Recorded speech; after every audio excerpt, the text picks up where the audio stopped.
everything is fresh. So this is my first time going to first child, which is 2 months. And let's get started so I can tell you guys how dramatic I am. Okay, so I went into labor. I was in labor for 3 whole days. And let me tell you guys the first day. Okay, so on the first day, it wasn't severe or nothing, like the cramps wasn't nothing. I'm like, I can do this. This a piece of cake. I went to the restroom, I saw blood, and of course, when you see blood, everyone panics. So I called my doctor, and I also yelled my boyfriend's name, and he called his mom, which is a registered nurse. And my doctor was like, well, you know, it sounds like it's your mucus plug. Your mucus plug ain't all the way fell out of you and all that stuff. So I'm like, okay, you know, I'm not in pain for real, so I can do this. I woke up, the following morning, I woke up around like 5 in the morning in pain. And like these contractions was coming every 12 minutes. But it was still pain, like it was hitting me hard. And I'm like, oh my God, why do I have to go through this? Or whatever like that. So I called my doctor and she was like, when the contractions get closer, around 5 minutes, come see me. So I'm like, okay, you know, it's only 12 minutes, so I can't go to the hospital. It started hitting real strong, and it wasn't even 5 minutes apart. It was like 10. So I went to the hospital anyway, and of course they told me I gotta go home. This was the second day, you guys, and I had friends and family over because I don't live in the same state as my family. So it was hard to, you know, interact with my family while they was here without being grumpy and, you know, in my feelings and crying. I'm like literally walking around crying and pain and stuff. I'm doing laps around my neighborhood, and you know, the pain was getting worse and worse, you guys. So I called my doctor later on that night because they were like 5 minutes apart. I went to the hospital. They checked to see if I was dilating or anything like that, and I wasn't dilated at all, but like 1 inch. So I'm like, oh my God, like, could y'all just give me some medicine and all this stuff? This is the second day, you guys, remind you, second day that I'm going through this. So I'm like, can I get some medicine, please? And let me tell you guys, I said I was gonna do my birth natural, no epidural, none of that. But I went through this torture for 3 days and I couldn't take it no more. So that following morning, which is the 3rd day, I really didn't get any sleep. You know, I'm still crying and stuff. I'm like, okay, I'm finna get this baby up out of me. So I started jogging up the steps, you know, running around the neighborhood, not running, but like walking around the neighborhood multiple times, like non-stop. By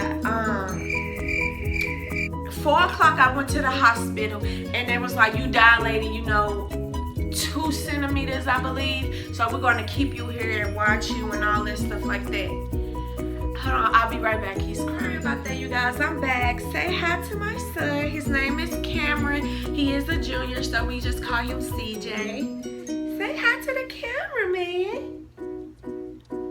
He is 2 months and he can hold his head up and do a lot of things that a 2-month-old should be able to do. But anyway, back to my story, you guys. So the last time I went to the hospital, they kept me. They wanted to watch me and stuff like that. My boyfriend was up there. His mom was up there. And what else happened? I gotta just lost train of thought. I'm sorry. But yeah, so I finally reached 5 centimeters. I was dilated, and I said, can I get the epidural? I cannot wait no much longer. These contractions is killing me. Literally, like, they were painful. So I ended up getting the epidural and stuff like that, and I was good for the moment. I was good with pain. Let me say that. I was good with the pain. I didn't feel anything or nothing like that. But then my blood pressure started dropping, and I end up falling asleep. I woke up with all these doctors around me telling me, Ronika, come on, breathe. We can't find the baby heartbeat. Your blood pressure is dropping dramatically, and we're gonna have to do a C-section. And I automatically woke up like, C-section? I don't want a C-section. I don't want y'all to cut me. So at this time I had no choice. That's what I thought.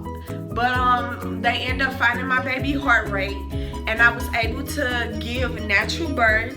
I pushed them out in 13 minutes, you guys, and they said there was a fast delivery, as in like pushing my baby out and stuff. And I was just so proud and happy because this was my first time, and I'm like, I pushed them out in 13 minutes.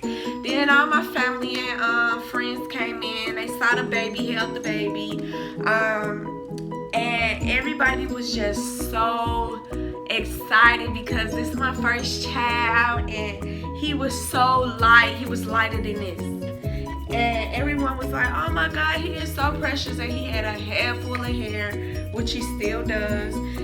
And I was just so happy, and then the doctors was like, no, you're not done. You have to deliver your placenta. And I'm like, oh my God, I do. God, I'm tired from pushing my son out. But of course I delivered my placenta, and they asked me after the fact, did I want it? And that was a no for me. No, I did not want it. But some people actually do keep their placenta and they create vitamin pills out of it. But that was just something that I didn't want to do. Everybody is different. I'm still healthy. I lost a lot of weight. So, a lot of people's bodies are different. And you guys, that was it. That was my labor story. It was very fun. I don't want to change anything about it. I'm thankful that God gave me this experience to experience, because a lot of people don't get to experience, something so lovely like this. But yeah, feel free to comment below. Subscribe to my channel. Also, I have a lot of things in store for you guys, so don't forget to subscribe. I love you guys so much, and see you guys soon.